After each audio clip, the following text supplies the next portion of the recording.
चुनाव का समय है और ऐसे में भाषा की मर्यादा पुनः तार तार ना हो, इस बात का ध्यान रखने की जरूरत है। प्रधानमंत्री जी की मां तक को गाली दी।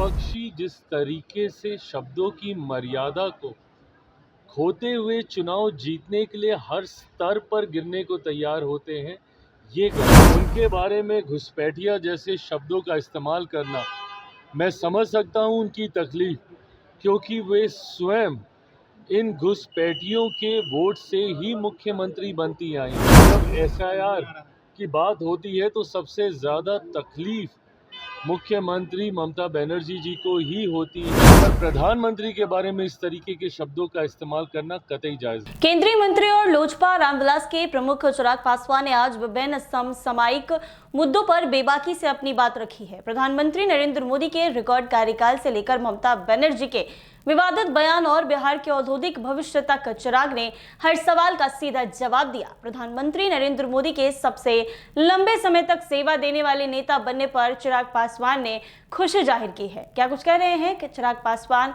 वो जरा सुने आप लोग। देखिए, ये न सिर्फ प्रधानमंत्री जी के लिए बल्कि उनमें विश्वास रखने वाले उनके जितने समर्थक हैं, ये सबके लिए हर्ष और गर्व की बात है कि प्रधानमंत्री जी देश के एक ऐसे नेता बने हैं जिनको सबसे ज्यादा समय जन सेवा का मौका मिला। सरकार के शीर्ष नेतृत्व करते हुए उन्होंने जनता की सेवा में सबसे ज्यादा समय बिताने का काम किया।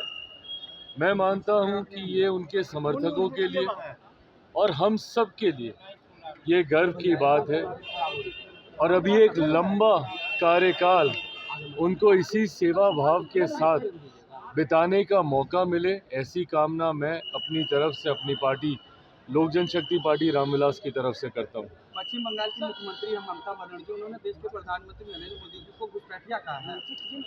देखिए, अब चुनाव का समय है और ऐसे में भाषा की मर्यादा पुनः तार तार ना हो, इस बात का ध्यान रखने की जरूरत है। बिहार चुनाव में हम लोगों ने देखा कि किस तरीके से प्रधानमंत्री जी की मां तक को गाली दी गई। ऐसे में विपक्षी जिस तरीके से शब्दों की मर्यादा को खोते हुए चुनाव जीतने के लिए हर स्तर पर गिरने को तैयार होते हैं, ये गलत है।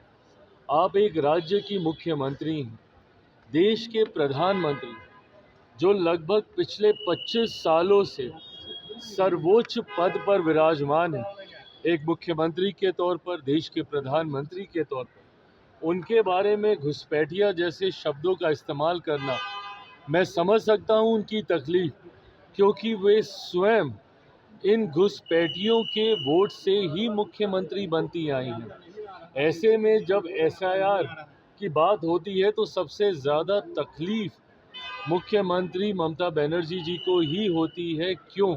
क्योंकि कहीं ना कहीं इन लोगों का संरक्षण अवैध तरीके से इनको अपना समर्थक, अपना वोटर बनाने का निरंतरता में जो प्रयास इनके द्वारा किया गया है, उस पे कहीं ना कहीं अंकुश लगाने का काम हमारी सरकार और चुनाव आयोग के द्वारा किया जा रहा है। ऐसे में ये तकलीफ उनकी सब समझ सकते हैं, पर प्रधानमंत्री के बारे में इस तरीके के शब्दों का इस्तेमाल करना कतई जायज नहीं। कृषि उत्पादन में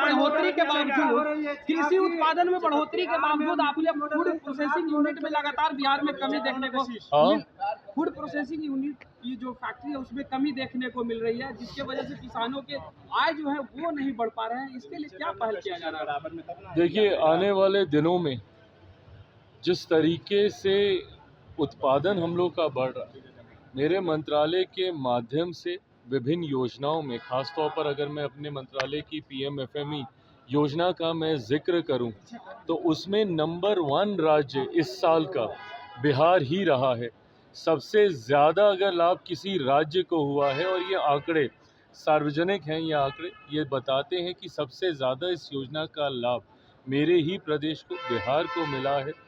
हम अलग अलग योजनाओं के माध्यम से भी, प्रधानमंत्री किसान संपदा योजना के माध्यम से भी इस बात का प्रयास कर रहे हैं कि ज़्यादा से ज़्यादा उद्योग बिहार में आए। साथ ही में जो इन्वेस्टर्स समिट हम लोग करते हैं उसमें जितने प्राइवेट प्लेयर्स हैं, जितने इंडस्ट्री लीडर्स हैं, उनको भी प्रोत्साहित किया जाता है कि वो ज़्यादा से ज़्यादा अपनी यूनिट हमारे राज्य में लगाने का काम करें, क्योंकि कृषि प्रधान राज्य है, उत्पादन ज़्यादा है।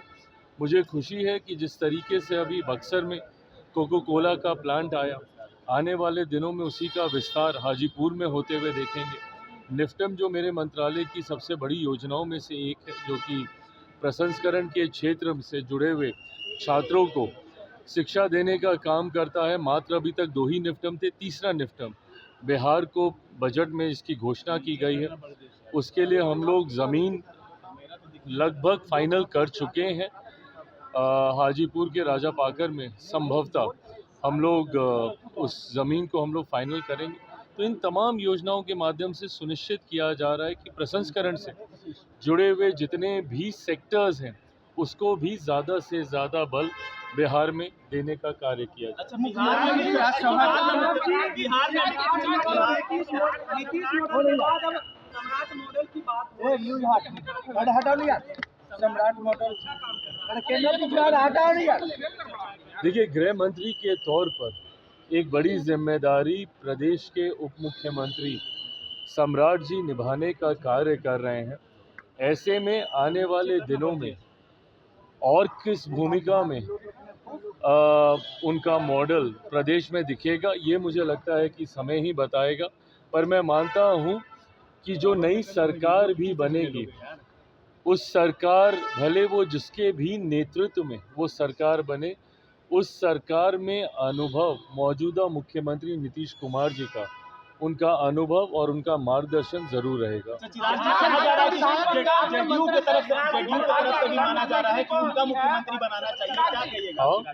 जदयू की तरफ से भी कहा यह जा रहा है कि मुख्यमंत्री अगर बनाया जाए तो जदयू से भी बनाया जाए, क्या देख रहे हैं? देखिए, ये गठबंधन के भीतर इन तमाम विषयों को लेकर बातचीत चल रही है। It's a matter of time, समय की बात है। मुझे लगता है बहुत जल्द इसकी औपचारिक घोषणा भी कर दी जाएगी।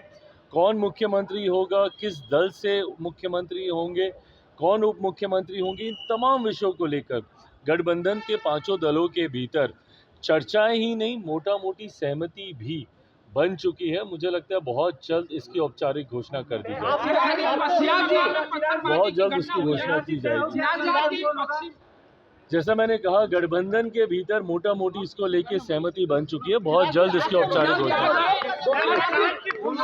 ने धमकी दी है, ईरान को कहा है कि होर्मुज का गेट अगर नहीं खोला गया तो फिर ईरान को तबाह कर दिया जाएगा। देखिए, मुझे लगता है कि ये विदेशी कूटनीति का विषय है, इसमें बहुत ज़्यादा चर्चा करने का कोई मतलब नहीं है। हमारी सरकार हर विषय पर नज़र बनाए हुए है। इस बात को सुनिश्चित करने का प्रयास किया जा रहा है कि इस युद्ध की वजह से कम भारत में कोई ऐसी परिस्थिति उत्पन्न ना हो जिसकी वजह से लोगों को संकट। तो आपने सुना चिराग पासवान ने क्या कुछ कहा। साफ तौर पर उन्होंने कहा कि इससे न केवल प्रधानमंत्री बल्कि हर उस भारतीय के लिए गर्व का क्षण है जो उसमें विश्वास रखता है। चिराग ने कहा कि पीएम ने अपने जीवन का लंबा समय जनसेवा और सरकार के शीर्ष नेतृत्व में बिताया है। ऐसे ही तमाम अपडेट्स के लिए बने रहे NBC 24 के साथ।